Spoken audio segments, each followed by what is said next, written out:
Once upon a time. The warning. The sun hung low in the sky as Amora stepped off the dusty village bus, stretching her stiff legs. She inhaled the earthy scent of the countryside, so different from the city's polluted air. The village of Umara was peaceful, its narrow paths lined with tall palm trees and small huts made of red clay. "Oh, my child, you have come," Mama Ozzy's warm voice greeted her. The elderly woman, wrapped in a faded blue wrapper, opened her arms wide. "Yes, Mama," Amara smiled, embracing her grandmother. "I needed a break from the city." Mama Ozzy nodded knowingly. "You are always welcome here. But you must remember, our ways are not like the city's ways." Amara chuckled. "I know, Mama. I promise to behave." That evening, they sat outside under the large mango tree, enjoying a simple meal of pounded yam and vegetable soup. The crickets sang in the background, blending with the distant chatter of villagers finishing their day's work. As the stars appeared in the sky, Mama Ozzy's voice turned serious. "There is one thing you must never do, Amora," she said, her dark eyes reflecting the flickering lantern light. Amora raised an eyebrow. "What is it, Mama?" "Never sweep at night." Amora almost laughed but stopped when she saw the stern look on her grandmother's face. "Why?" she asked, amused. Mama Ozzy's voice dropped to a whisper. "Because it invites things we do not see. Spirits. They do not like to be disturbed." Amora sighed. "Mama, I know these are old village stories, but I don't believe in ghosts." Mama Ozzy shook her head. "Belief is not needed for truth, my child. Just remember my warning." Amora nodded, though she didn't take it seriously. Later that night, after Mama Ozzy had gone to bed, Amora stayed up scrolling through her phone. A small gust of wind blew in, knocking over a clay pot filled with palm nuts. The nuts scattered across the floor. Sighing, Amora grabbed the broom. "I can't just leave this mess," she muttered, sweeping the nuts into a corner. As soon as she finished, a strange silence filled the room. The crickets stopped chirping. The wind outside died down. The air felt heavy, almost thick.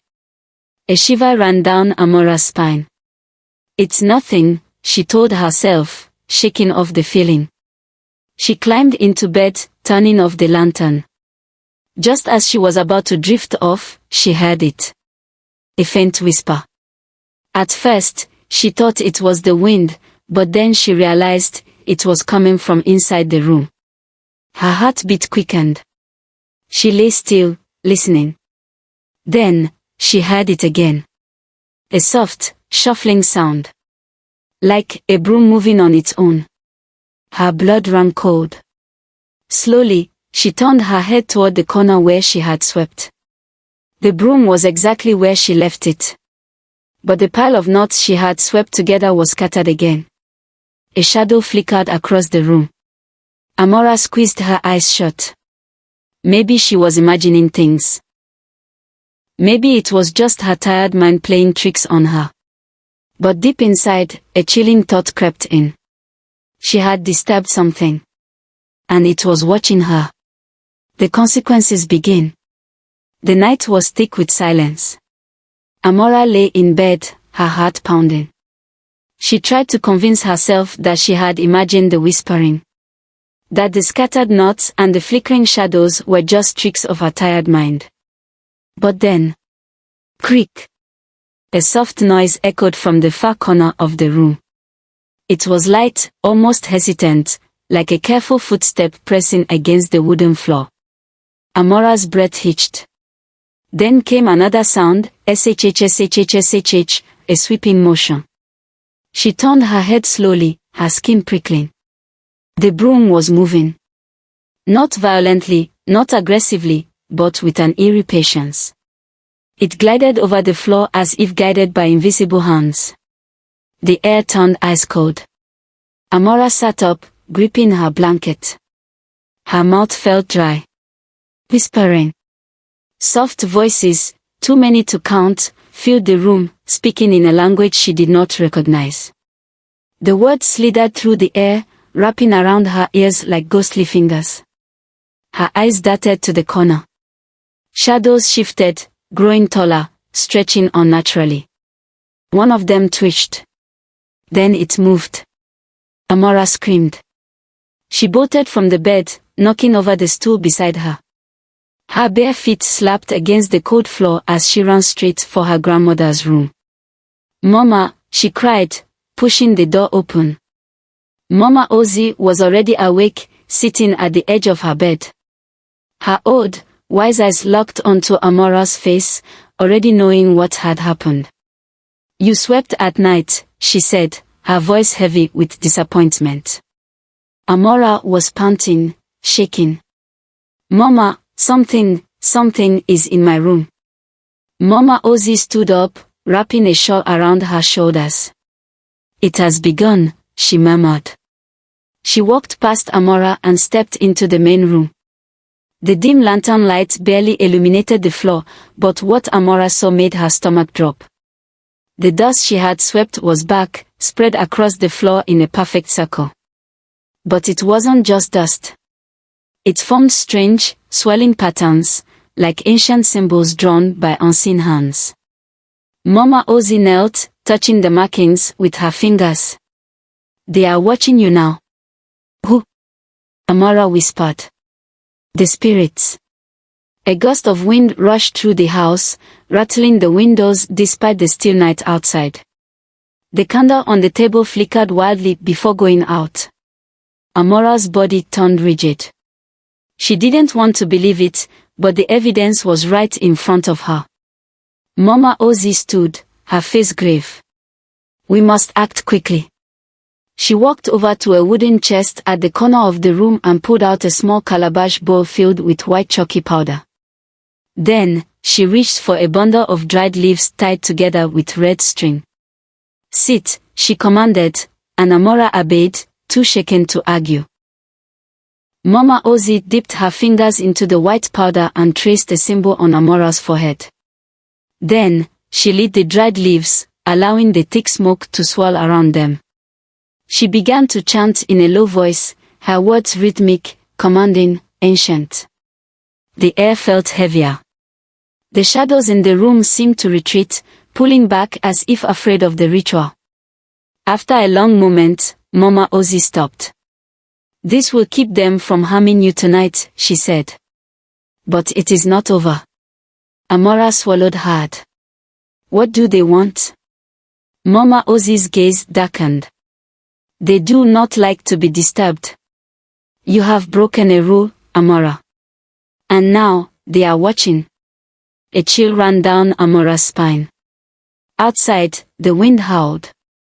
The spirits were not done with her yet. The shadows mark. The morning sun bathed the village in golden light, but for Amora, there was no warmth in it. She sat outside her grandmother's hut, staring at the villagers as they moved about their daily routines. Women pounded yams, children chased each other around, and men gathered under the great Iroko tree, talking in low voices. It was normal. Peaceful. Yet Amora couldn't shake the feeling that something was wrong. She rubbed her arms, remembering the night before, the whispering voices, the moving broom, the strange symbols in the dust. It had to be a dream. A trick of her tired mind. But deep inside, she knew better. A shiver ran down her spine. Then, out of the corner of her eye, a figure. It stood at the entrance of an abandoned hut across the pathway.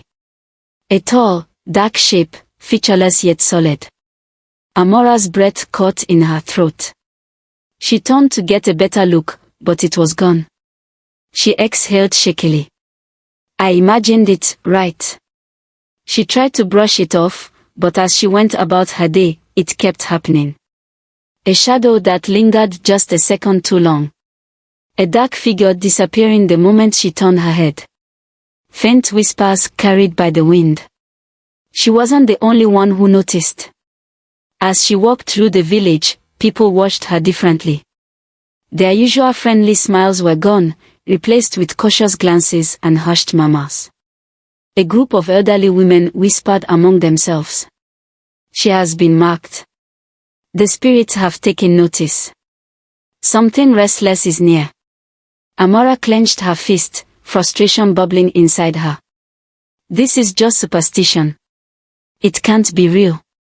Yet, the weight of unseen eyes pressed against her wherever she went. By evening, she could no longer ignore it.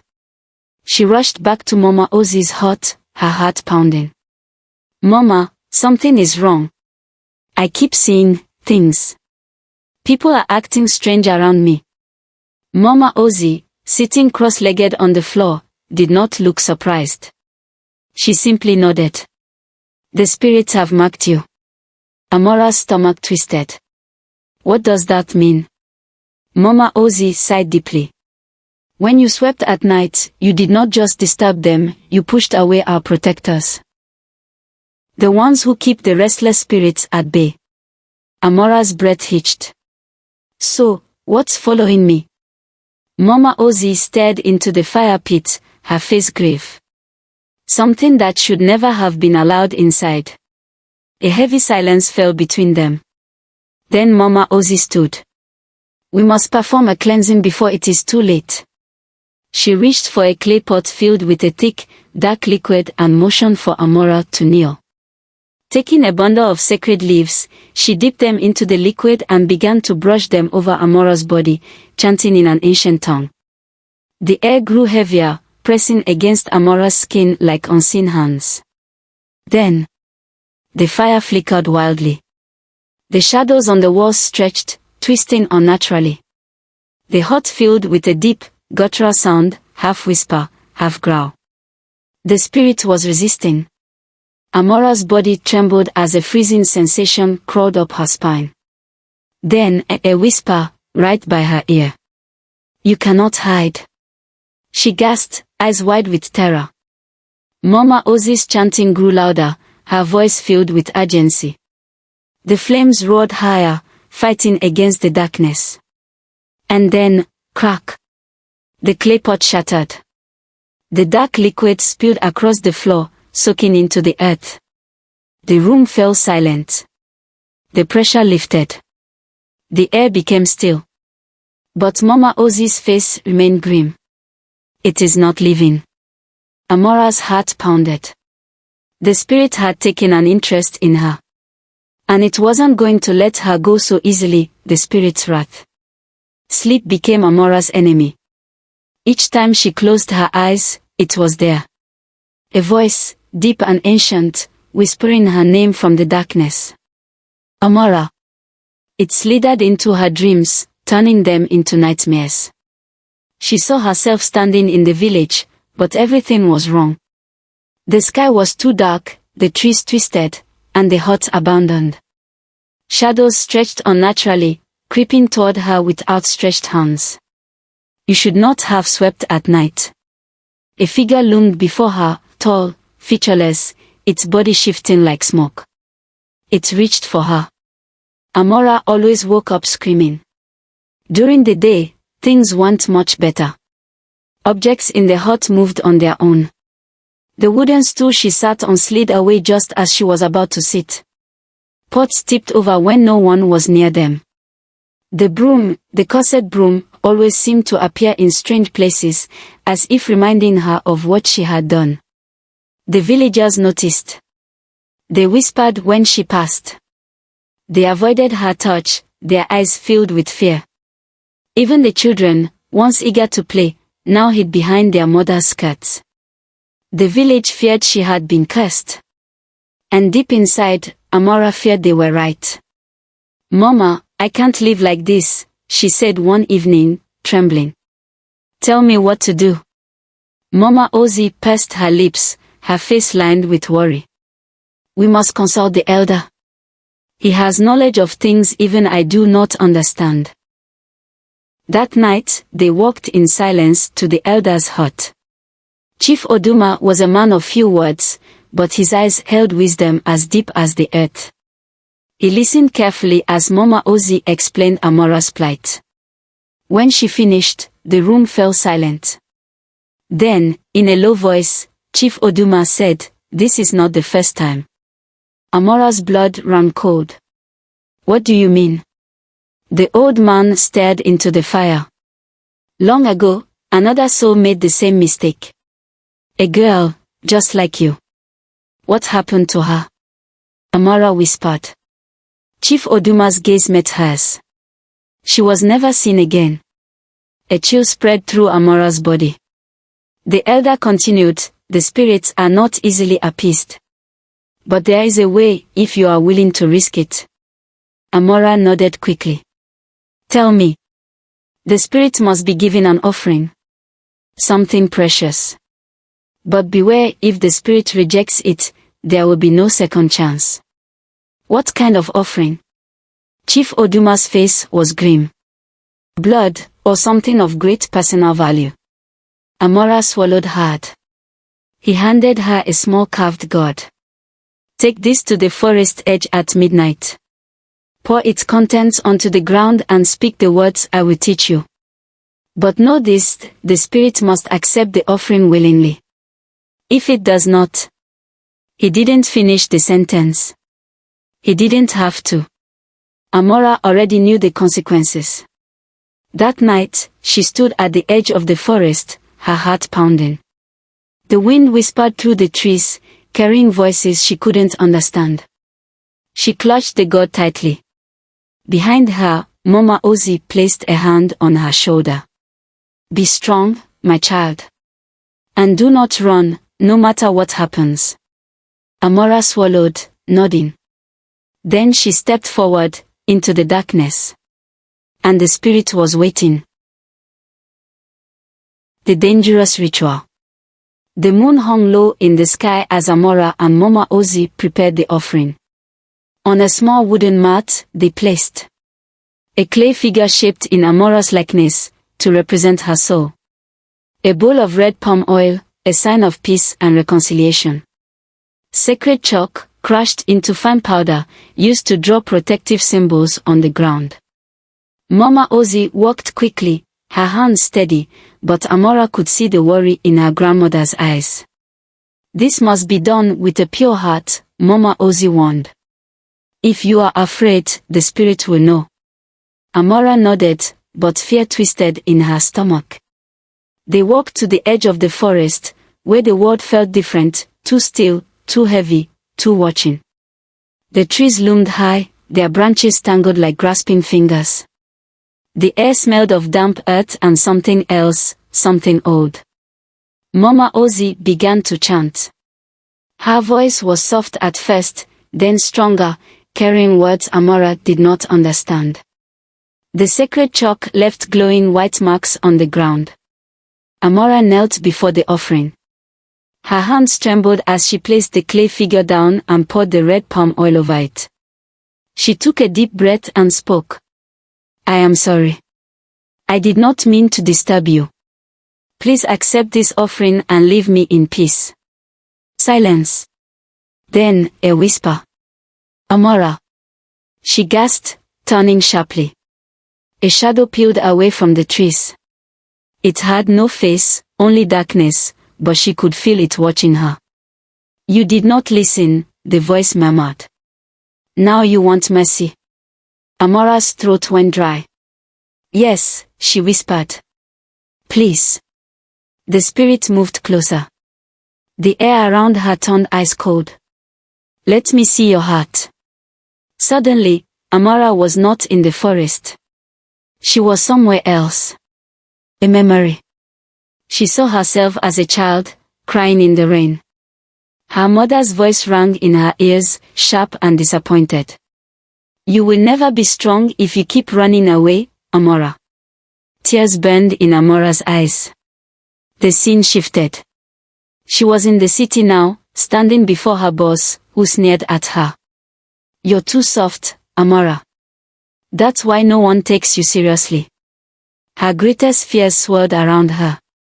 Never good enough. Never strong enough. The spirit was testing her. Trying to break her. She clenched her fist. "No," she whispered. The darkness pressed in. No, the spirit echoed, amused. I am not weak, Amora said, her voice shaking but firm. And I will not let you take me. The spirit loomed over her. We shall see. Back in the forest, Mama Ozzy's chanting grew louder. She sprinkled more chalk, her voice filled with urgency. The spirit let out a low, hollow laugh. The clay figure cracked. Amora gasped. If it shattered completely, the ritual would fail. She had one last chance. Heart pounding, she reached forward, pressing her hands into the palm oil. I offer this in peace, she said firmly. Please, take it and go. The shadow hesitated. Then, slowly, it reached out. Its dark fingers brushed the clay figure. A gust of wind rushed through the forest. The trees trembled. The ground shook. Then, silence. The shadow was gone. The offering lay still. Amora let out a shaky breath. Mama Ozzy exhaled, relief in her eyes. It is done. Or so they thought. Because something still lingered. And Amora was no longer sure if the spirit had truly left her. The price of forgiveness. A cold wind swept through the forest, carrying an unnatural silence. Amora shivered as the last traces of the shadow faded, but something still lingered. Then, the spirit spoke. Its voice was neither loud nor soft, neither close nor far. It came from everywhere at once, curling around her ears like smoke. Forgiveness is not given freely, girl. Her breath hitched. A price must be paid. Amora swallowed hard. What do you want? The trees groaned, bending slightly, as if the forest itself was listening. The spirit's whisper slid through the air. Your respect. She blinked. Your devotion. Mama Ozzy sucked in a breath beside her. You mocked our ways, the spirit continued. You swept away more than dust, you swept away protection, trust, and balance. Will you mock them again? Amora dropped to her knees. No, she said, her voice steady. I will never break these traditions again. She placed her hands on the earth, pressing her fingers into the cool dirt. I will honor them, she swore. I will remember that some things exist beyond what we see. I will respect the ways of my ancestors. The air around her shifted. The heavy presence lifted, like unseen eyes looking away at last. The shadows around the tree stilled. For a long moment, nothing happened. Then, accepted. The spirit's whisper faded, dissolving into the wind. The night seemed lighter. The weight in Amora's chest lifted. Mama Ozzy let out a long, trembling breath. It is over.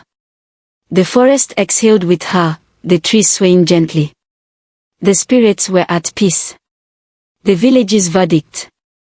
When Amora and Mama Ozzy returned to the village, the people were already awake. The elder was waiting. His deep eyes studied Amora as if searching for something unseen.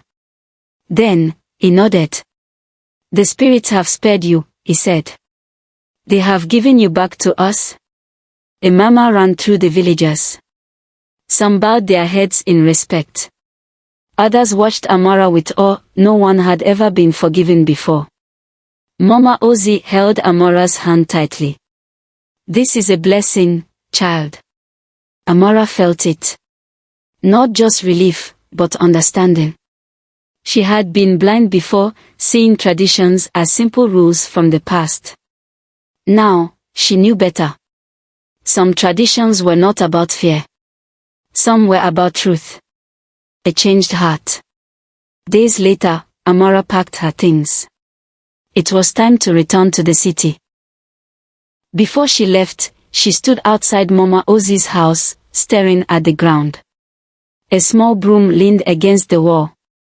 A quiet reminder. She reached for it, not to sweep, but to place it back where it belonged. Mama Ozzy smiled. You will remember? Amora met her grandmother's eyes. I will never forget. She stepped onto the road, her heart lighter, her mind open. Because now she knew. Some things should never be swept away. The end.